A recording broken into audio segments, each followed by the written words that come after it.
नमस्ते बच्चों, कक्षा 6 विषय गणित और प्रश्नावली अपनी चौथी चल रही है। अपने 4 त्रिभुज, सबसे पहले अपने बिंदु, रेखा, रेखाखंड, कोण, त्रिभुज, चतुर्भुज, इन सभी चीजों के बारे में जाना। तो जो 4.6 आपकी प्रश्नावली है, इसमें आप वृत्त के बारे में जानोगे कि वृत्त किसे कहते हैं। तो वृत्त किसे कहते हैं? वृत्त कहते हैं एक निश्चित बिंदु से निश्चित दूरी तय करते हुए चारों तरफ चक्कर लगाते हैं तो उसी बिंदु पर वापस आना, ये क्या कहलाता है? वृत्त कहलाता है। और ये निश्चित जो बिंदु है, ये क्या कहलाता है? वृत्त का केंद्र कहलाता है। और चारों तरफ की ये दूरी क्या कहलाती है? वृत्त की परिधि कहलाती है। क्या कहलाती है? वृत्त की परिधि कहलाती है। और इस निश्चित बिंदु से वृत्त की परिधि तक का ये बीच की ये वाली दूरी है ना, तो ये क्या कहलाती है? वृत्त की त्रिज्या कहलाती है। ये क्या कहलाती है? वृत्त की त्रिज्या कहलाती है। और त्रिज्या का दुगुना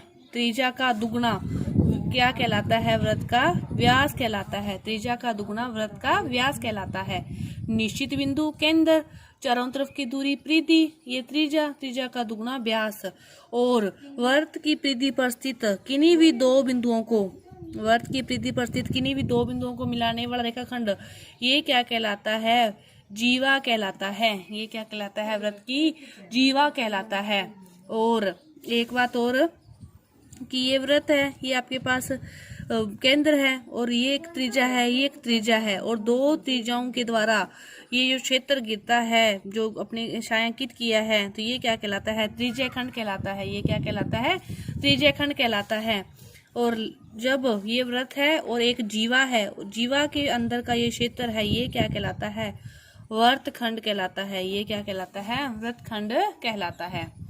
ठीक है, ये सारी चीजें हैं आपके वृत्त के बारे में इस चैप्टर में, इतनी कि त्रिज्या किसे कहते हैं, केंद्र किसे कहते हैं, परिधि, जीवा, व्यास, त्रिज्याखंड, वृत्तखंड, ये सारी हैं इसकी आपकी इस प्रश्नावली में बताया गया। और इसी से संबंधित क्वेश्चन दिए गए हैं। तो देखो, पहला क्वेश्चन क्या दे रखा है आपको? सब कुछ बना के दे रखा है, बस आपको बिंदु डायग्राम भी दे रखे हैं और क्वेश्चन भी दे रखे हैं। बस आपको क्या करना है? नाम लिखने हैं। तो देखो, तो पहले क्या पूछा है? वृत्त का केंद्र। तो वृत्त का केंद्र क्या होता है? बीच वाला बिंदु जो स्थित है। तो क्या है वृत्त का केंद्र? ओ। वृत्त का केंद्र क्या है? ओ। त्रिज्याएं, अब त्रिज्याएं होती है वृत्त के केंद्र से परिधि की दूरी। तो ओ ए भी त्रिज्या है, ओ बी भी त्रिज्या है, ओ सी भी त्रिज्या है।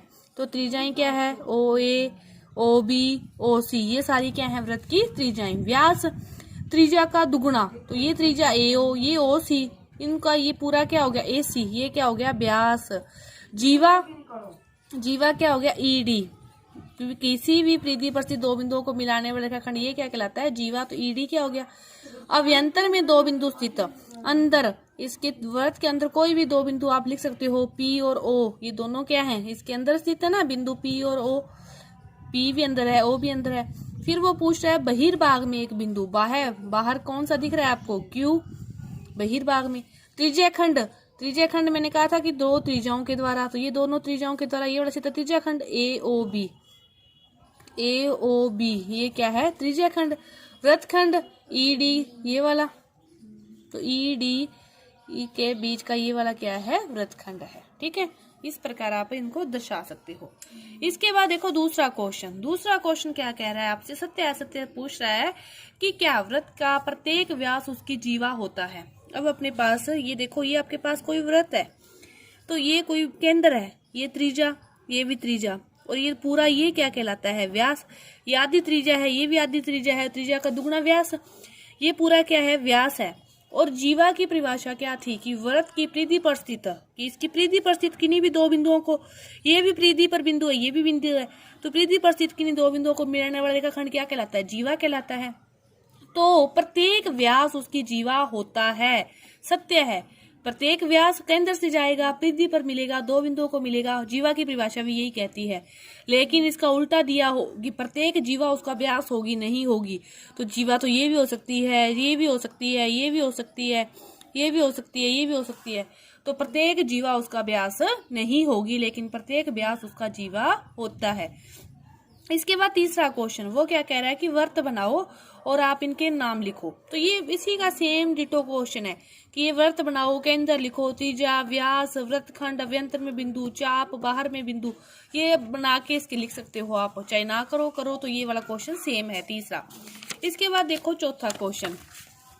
चौथा क्वेश्चन आपको कह रहा है कि सत्य है असत्य है, कि व्रत के 2 व्यास अवश्य ही प्रतिषेध करेंगे। ये देखो व्रत है, ठीक है, ये इसका केंद्र है, ये रहा इसका एक व्यास, दूसरा व्यास जाएगा ऊपर जाएगा तो इधर से फिर नीचे आएगा, तीसरा इधर से जाएगा तो इधर आएगा, ये इधर से जाएगा, मतलब सीधा स्ट्रेट लाइन ही होता है, केंद्र से हमेशा गुजरेगा तो प्रतिषेध हमेशा करेगा। ये क्या है, सत्य है कि 2 व्यास अवश्य प्रतिषेध करेंगे।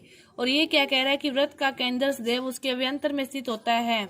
तो देखो ये व्रत है और इसके अंदर यहाँ पे ही होगा, मध्य बिंदु ही होता है ना व्रत का केंद्र, तो व्रत का केंद्र हमेशा उसके अभ्यंतर में ही स्थित होता है, बाहर भाग में स्थित नहीं होता।